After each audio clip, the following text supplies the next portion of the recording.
আপনার শরীরে একটি নীরব ঘাতক কাজ করছে, যা আপনার কিডনি ধীরে ধীরে নষ্ট করে দিচ্ছে আর আপনি টেরই পাচ্ছেন না। হ্যাঁ, সেটি হলো উচ্চ রক্তচাপ। এটা শুধু মাথা ধরা বা চক্কর নয়, এটা আপনার কিডনির জন্য মরণ ফাঁদ।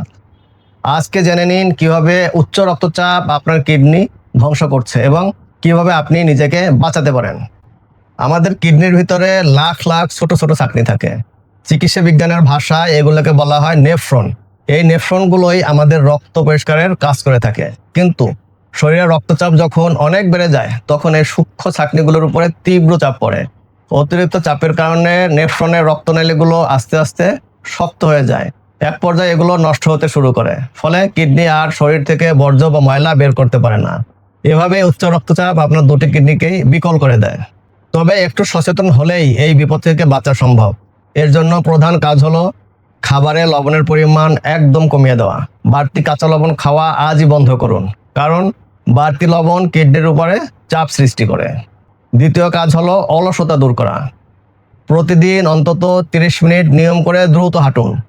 নিয়মিত হাঁটলে কিডনি খুব ভালোভাবে রক্ত পরিষ্কার করতে পারে, ফলে রক্তচাপ নিয়ন্ত্রণে থাকে এবং কিডনি ভালো থাকে। অনেকেই জানতে চান এই সমস্যায় হোমিওপ্যাথিতে কোনো সাহায্য করতে পারে কিনা। হ্যাঁ, উচ্চ রক্তচাপ নিয়ন্ত্রণে এবং কিডনি সচল রাখতে হোমিওপ্যাথিতে বারবেরিস ভালগারিস, লাইকোপোডিয়াম, ক্যান্থারিস, ক্রাটিয়াগাস অক্সিয়াকান্থা, রাউরফিয়া সারফেনের মতো চমৎকার কিছু ওষুধ রয়েছে। রোগীর শারীরিক ও মানসিক লক্ষণ মিলিয়ে সঠিক ওষুধ দিলে এটি বেশ ভালো কাজ করে। তবে এটা অনেক জটিল রোগ। ওষুধ নির্বাচনে ভুল হলে বড় ক্ষতি হতে পারে। তাই নিজে নিজে ওষুধ না খেয়ে একজন অভিজ্ঞ চিকিৎসকের পরামর্শ নিন। প্রিয় দর্শক, মনে রাখবেন, রক্তচাপ নিয়ন্ত্রণে থাকলে কিডনি সুস্থ থাকে। নিয়মিত রক্তচাপ ও কিডনি ফাংশন চেক করান। আর কিডনি বিষয়ে সঠিক পরামর্শ ও হোমিওপ্যাথিক চিকিৎসার জন্য আমাদের সঙ্গেও যোগাযোগ করতে পারেন। সুস্থ থাকুন, সচেতন থাকুন। ভিডিওটি ভালো লাগলে শেয়ার করতে ভুলবেন না। ইনশাল্লাহ পরের পর্বে আবারও দেখা হবে। আজ এ পর্যন্ত রাখছি। আসসালামু আলাইকুম ওয়া রাহমাতুল্লাহি ওয়া বারাকাতুহু।